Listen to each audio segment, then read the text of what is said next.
Keramat Syekh Datuk Kafi dan legenda pusar bumi Gunung Jati.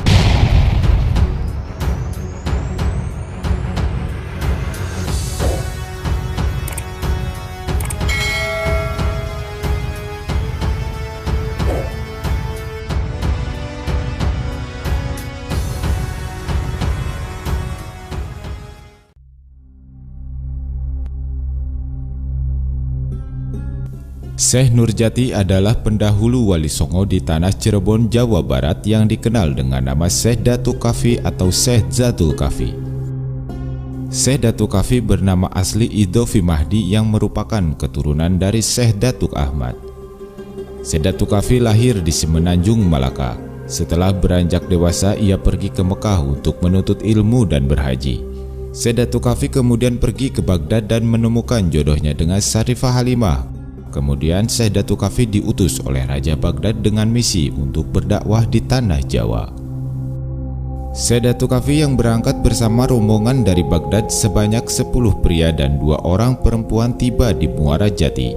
Rombongan ini diterima penguasa pelabuhan Muara Jati, yaitu Ki Gedeng Tapa atau Ki Mangkubumi Jumajan Jati, sekitar tahun 1420 Masehi. Syekh Datuk Kafi mendapatkan izin dari Ki Gedeng Tapa untuk bermukim di daerah Pesambangan di sebuah bukit kecil yang bernama Giri Amparan Jati. Di tempat baru tersebut, Syekh Datuk Kafi mulai berdakwah mengajak masyarakat untuk mengenal dan memeluk agama Islam. Setelah mendengar tentang agama baru itu, orang-orang berdatangan dan menyatakan diri untuk masuk Islam dengan tulus dan ikhlas. Semakin hari semakin banyak orang yang menjadi pengikut Syekh Datuk Kafi. Dalam interaksinya dengan masyarakat sekitar, akhirnya Syekh Datuk Kafi menikah dengan Hadijah. Hadijah adalah cucu Haji Purwagaluh atau Raden Brata Legawa yang merupakan orang pertama yang pergi berhaji dari Tatar Pasundan yang saat itu masih bernama Kerajaan Galuh. Hadijah adalah janda dari seorang saudagar kaya raya yang berasal dari Hadramaut.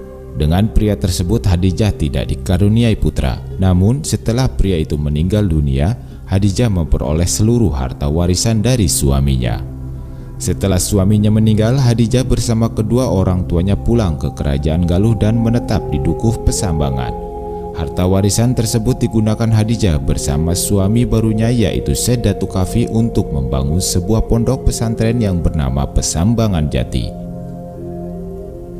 Syekh Datuk Kafi merupakan keramat yang ada di tanah Pasundan.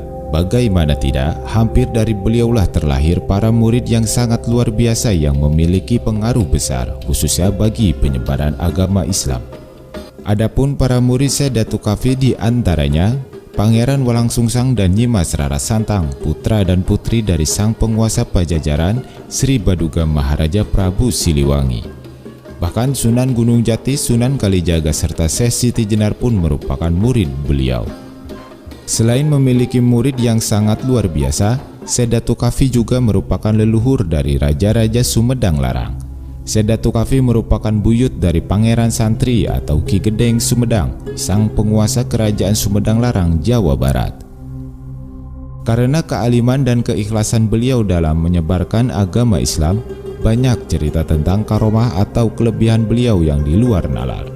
Salah satunya mitos tentang pusar bumi Gunung Jati. Konon karena karomah dan kesaktian yang dimiliki Syekh Datuk Kafi, beliau menjadikan pusar bumi yang berada di Gunung Jati sebagai tempat duduknya. Dari tempat duduknya itulah terpancar sinar dari dalam bumi yang menghadap ke permukaan tanah Pulau Jawa. Sinar itu menyoroti dan mengelilingi tempat beliau duduk yang memancar ke seantero jagat. Dari situlah Syekh Datuk Kafi dikenal dengan sebutan Syekh Nurul Jati atau Syekh Nurjati. Sedangkan tempatnya duduk kemudian dikenal sebagai pusar bumi Gunung Jati.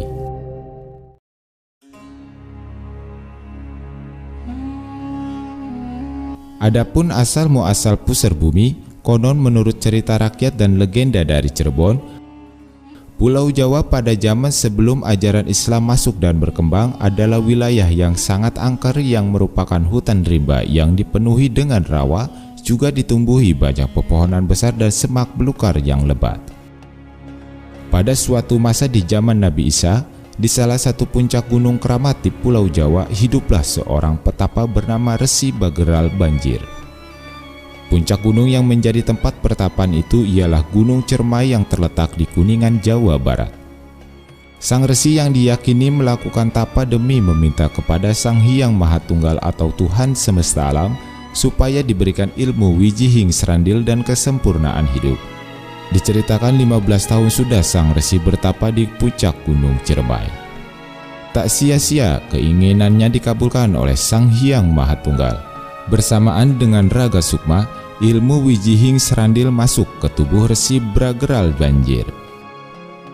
Sang resi langsung merasakan tubuhnya menggigil kedinginan dan akhirnya pingsan tak sadarkan diri. Bersamaan dengan itu, tak disadari oleh Resi Bageral Banjir, Gunung Cermai mendadak meletus dahsyat. Puncak Gunung Cermai itu ambrol, terlepas dan terpental melesat jauh ke angkasa dan akhirnya jatuh ke laut.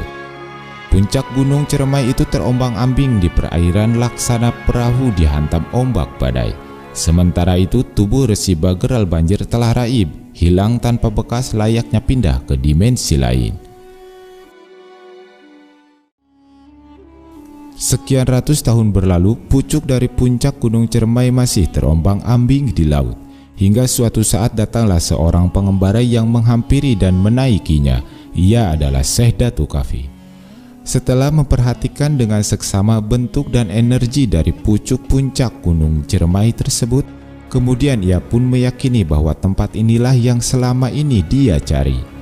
Itulah petilasan tempat pertapa Resi Bageral Banjir yang merupakan salah satu pusat energi yang ada di Pulau Jawa. Segera Syekh Datuk Kafi melanjutkan dan menuntaskan tapa yang pernah dilakukan sang resi, namun tentunya dengan ritual yang sesuai dengan ajaran Islam.